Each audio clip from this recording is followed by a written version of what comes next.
دوستان در رابطه با مردم ژاپن یه سری نکات رو من بگم خدمتتون.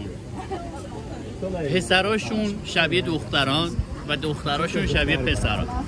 حالا اینکه دختراشون شبیه پسران نمیدونم، شاید ژنتیکشونه، شاید خیلی کار میکنن، کار بیش از حد و طاقت ورزا انجام میدن. این از این. غیرت برای ما ایرانی یه تعریف دیگه ای داره. حفاظت مثلا از خانواده، پایبند بودن مثلا به یه سری اصول اخلاقی.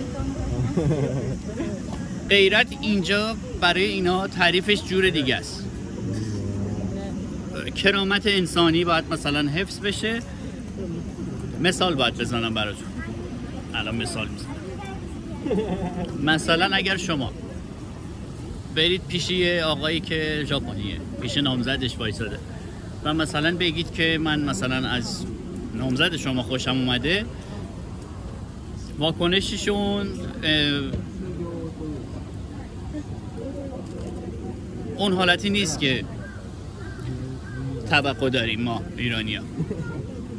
یا میگه خب باشه بردار ببرش، یا میگه نه ما با هم خوبیم نمیذارم، یا میگه مثلا شماره‌تو بده فکر کنم دربارش. با همین آرامش. ولی خب توی ایران یه مقداری متفاوت میشه داستان. یه مثال زدم.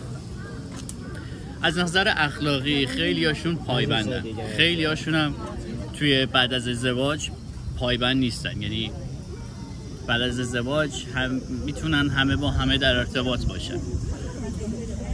نمیگم یه چیزی تعریف شده است ولی هست. بسیار پاک و پاکیزن، بسیار آدمای کمک کننده هستن به هم، خصوصا به توریستا. بسیار نظافت رو رعایت میکنن، نوبت رو رعایت میکنن. به نظر من تبدیل شدن به آدم آهنیای مهربون. یعنی آروم آروم دارن از اون حالت انسانیشون خارج میشن. و من فکر میکنم اگر بخوایم از نظر غیرت و از نظر خود ایرانی بودنمون اینجا بررسی کنیم، زمان سامورایی‌ها فکر میکنم غیرتشون بیشتر بود تا الان. خیلی هم آرومن.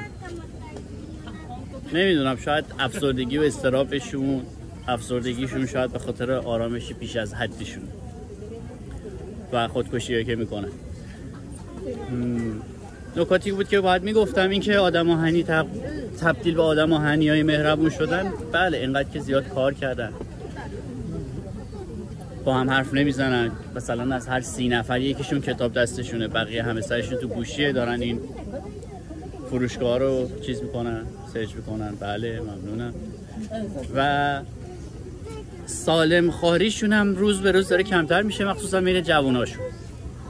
یعنی از غذای بومی روی آوردن به فست فود و چیزای چرب.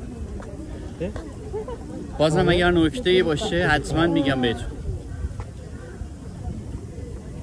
با من همراه باشید.